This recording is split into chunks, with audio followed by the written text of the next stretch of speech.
नमस्कार, बहुत स्वागत है आपका। आप देख रहे हैं ग्रैंड धर्मा सन्मार्ग।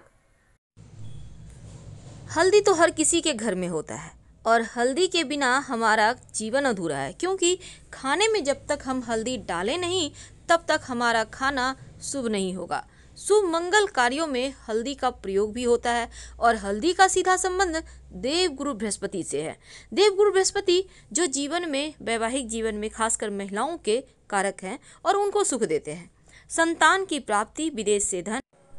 हर व्यक्ति चाहता है जीवन में ढेर सारी खुशियां हो, सुख हो, शांति हो, खूब पैसा कमाए और इसके लिए जी जान कर मेहनत भी करता है, जी जान लगाकर। लेकिन बार बार सब कुछ अच्छा होने के बाद भी कभी कभी कामयाबी नहीं मिलती, सुख ही नहीं आता जिसकी वह कामना करता है। अगर आपके भी जीवन में ऐसी कुछ समस्याएं चली आ रही हैं, तब एक छोटा सा प्रयोग कीजिए। देखिए, हल्दी के डब्बे में आखिर क्या डालें अपनी मनोकामना कहते हुए कि आपकी मन्नत पूरी हो जाए। आखिर हल्दी किस बर्तन में रखना चाहिए? प्लास्टिक में, कांच में या स्टील में? सबसे ज़्यादा बेहतर किस में रखना अच्छा होता है?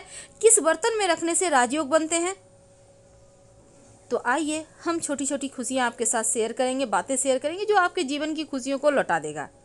हल्दी जो कि गुरु से संबंध रखता है, इसका प्रयोग पूजा पाठ में भी होता है और हमारे किचन में तो होता ही है, क्योंकि बिना हल्दी के खाना बन ही नहीं सकता। आज हम आपसे जुड़े हैं, आपके साथ बहुत सारी बातें करेंगे। हल्दी के तमाम प्रयोगों के बारे में भी बातें करेंगे 2 शब्दों में। देखिए, सबसे पहले तो एक बात जान लें, कभी कभी क्या होता है ना, अक्सर घरों में 70% ऐसा है, हमारे भारतीय घरों में ये सर्वे है कि पति पत्नी एक दूसरे को समझ ही नहीं पाते हैं। ताउम्र साथ रह लेते हैं पर समझ नहीं पाते हैं। पत्नियां कहती है हमें प्यार ही नहीं मिलता पति का, या फिर पति किसी न किसी बात पर आपसे हमेशा उखड़ा रहता है, झगड़ा करता है। तब एक छोटा सा प्रयोग कीजिएगा। किसी भी गुरुवार के दिन आप एक हल्दी की गांठ ले लें हाथ में। ओम रत्यय कामदेवाय नमः, ओम रत्यय कामदेवाय नमः, इस मंत्र का 108 बार जप करें और फिर इस हल्दी की गांठ को पति के सिराहने तकिए के नीचे रख दे, रहने दे, असर आपको दिख जाएगा। अब कभी कभी क्या होता है, आपके घर में बहुत सारी परेशानियां एक के बाद एक आने लगती है। आप परेशान हैं कि आखिर इन उलझनों से निकलने के कोई रास्ते नहीं है क्या? अब बहुत मुश्किल में है। तब एक छोटा सा प्रयोग कीजिएगा। अपने घर की बाउंड्री वॉल पर हल्दी से रेखा खींच दें। घर में नकारात्मक ऊर्जा प्रवेश ही नहीं कर पाएगी।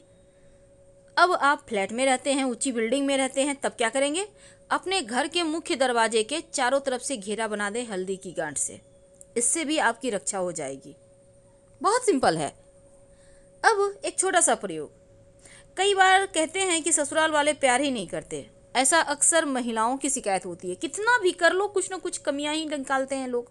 और ऐसा नहीं है कि आप हमारी बहनें हैं, माताएं हैं, आप भी ऐसा कहेंगी कि हाँ बेटी के ससुराल में है, बहुत बेटी करती है, पर कमियां निकालने के लिए सबको ही बैठे हैं। ऐसा नहीं कि प्रेम नहीं मिलता, प्रेम भी मिलता है, पर कमियां भी निकाली जाती है। तब एक छोटा सा काम कीजिएगा। जब आपकी बेटी आपके घर आती है, वापस अपने ससुराल जाती है, तो उसको उसके हाथ में 7 गांठ हल्दी के, एक पीतल का टुकड़ा और थोड़ा सा गुड़ दे दें और फिर कन्या को कहें कि अपनी ससुराल वाली दिशा में फेंक दे और फिर वो ससुराल चली जाए।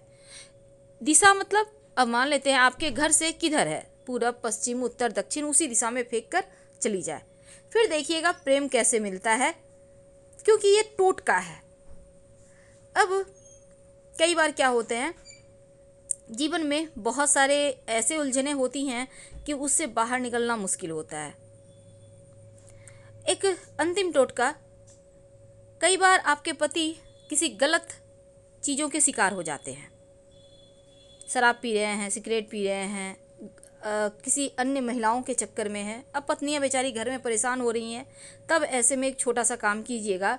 11 हल्दी की गांठ एक लाल मौली धागा या लाल पीला मौली धागा में लपेट लें। पति के ऊपर से 7 बार उतार कर बहते हुए जल में प्रवाहित कर दें। अब ये प्रयोग आपको किस दिन करना है? शनिवार के दिन। 8 शनिवार कीजिए। अब बहता हुआ जल ना हो तब किसी भी पास के मंदिर के सीढ़ी पर रख दें या पीपल के वृक्ष के नीचे रख दें।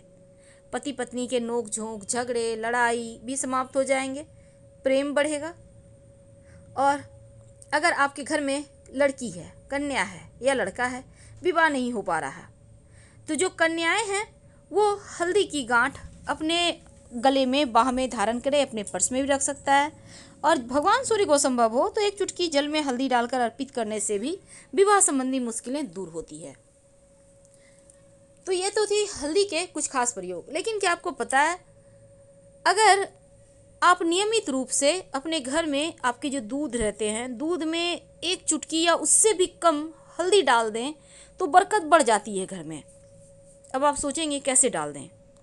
कोई बात नहीं, थोड़ा सा दूध में डालकर उसको बच्चों को दे दें पीने, खुद भी पी सकते हैं। हल्दी वाला दूध वैसे भी पौष्टिक है, लेकिन थोड़ा सा, ज़रूरत से ज़्यादा हल्दी शरीर में विष पैदा करता है, तो थोड़ा सा पीना है। तो ये प्रयोग भी आप कीजिए, इससे भी आपको लाभ होगा।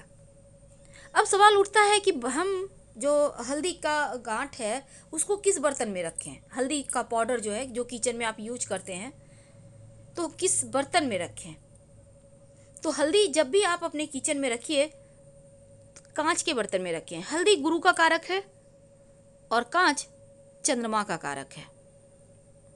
तो क्या होगा, जब चंद्र और गुरु मिलेगा तो यहाँ पर राजयोग बन जाएगा और फिर आपके घर में बरकत होनी शुरू हो जाएगी।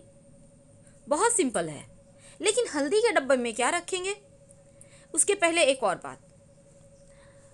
अगर नियमित रूप से आप एक बर्तन में पानी ले लेते हैं, उसमें एक चुटकी हल्दी डालकर पूरे घर में छिड़काव करते हैं, बाकी बचा हुआ पानी पौधे में डाल दें।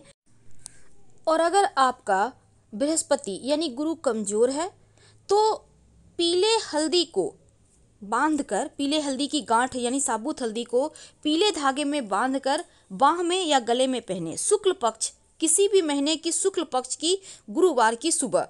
ये पीले पुखराज रत्न के इतना ही कार्य करेगा और 6 महीने के बाद आप इसको निकालकर मिट्टी में दबा दें और फ्रेश पहन लें।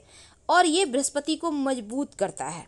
हल्दी धारण करने से आपका गुरु मजबूत होता है, करना चाहिए, इससे मुश्किलें कम होती है। पर दान कहाँ करेंगे? देखिए, पास के मंदिर में आप हल्दी रख कर चले आइए। अब शिव जी के मंदिर में नहीं, माँ पार्वती के मंदिर में आप रख सकते हैं, आपकी वाणी मजबूत होती है। लेकिन एक और बात जान लें, किसी भी गुरुवार के दिन एक छोटी सी डिब्बी में थोड़ा सा हल्दी ले लें और उसमें आपके घर में जो भी सोना पड़ा हुआ है जिसका यूज नहीं है, टूटा फूटा हुआ भी चलेगा, एक छोटा सा टुकड़ा आप उस हल्दी की डिब्बी में डालकर उसको संभाल कर पूजा स्थान पे या धन के स्थान पे रख दें।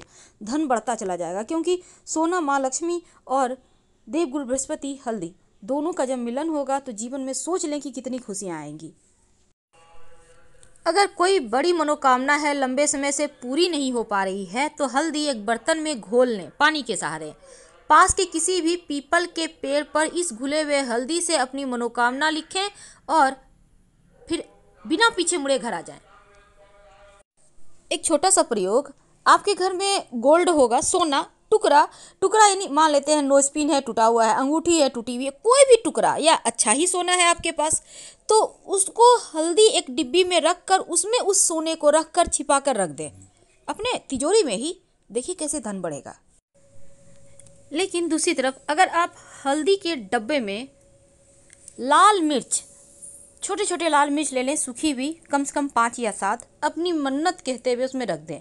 जब मनोकामना पूर्ण हो जाए तो इस लाल मिर्च को निकाल लें और इसको आप चाहें तो सब्जी में डाल दें या फिर कहीं मिट्टी में दबा दें। वैसे आप इस हल्दी के डब्बे में अपनी विष कहते हुए लाल मिर्च आपको रखना है। दूसरी बात, नकारात्मक ऊर्जा से भी बचेंगे और जब लाल मिर्च इसमें जाएगा तो जीवन के संघर्ष कम होते हैं। वैसे हल्दी के डब्बे में 2 लौंग भी डाल कर रख सकते हैं, इससे भी आपके जीवन की मुश्किलें कम होंगी। लेकिन नमक और हल्दी एक साथ कभी मत रखें, यानी नमक यहाँ पे रखा है तो हल्दी थोड़ा अलग हटा के रखें, ये बहुत ज़रूरी है। वरना बेवजह घर में झगड़े, लड़ाई, डिप्रेशन की समस्या पैदा होगी, तकरार होगी, तनाव बढ़ेगा। और अगर आप अपने घर के मुख्य दरवाजे पर हल्दी से स्वस्तिक का निशान बनाते हैं तो नकारात्मक ऊर्जा प्रवेश नहीं करेगी, घर में रहने वाले सुखी, संपन्न और मस्त रहेंगे और जीवन में खुशियां भी आती रहेंगी। ये तो बहुत सिंपल प्रयोग था जो हल्दी से आप कर सकते हैं। लेकिन हल्दी के डब्बे में जो लाल मिर्च डालेंगे, छोटे छोटे चुन के सूखे हुए लाल मिर्च डालना है आपको, इस बात का याद रखिएगा। हम क्योंकि यहाँ पर देखिए अब बहुत सारे महिलाएं कहेंगी मेरे पास तो प्लास्टिक के डब्बे में हल्दी है, कोई दोष है? नहीं, दोष बिल्कुल भी नहीं है, ना ही स्टील के डब्बे में रखने से दोष है। लेकिन अगर आप कांच में रखते हैं तो इसके महत्व ज़्यादा बढ़ जाते हैं, इसके बेनिफिट मिलेंगे। फिलहाल विदा लेंगे, धन्यवाद।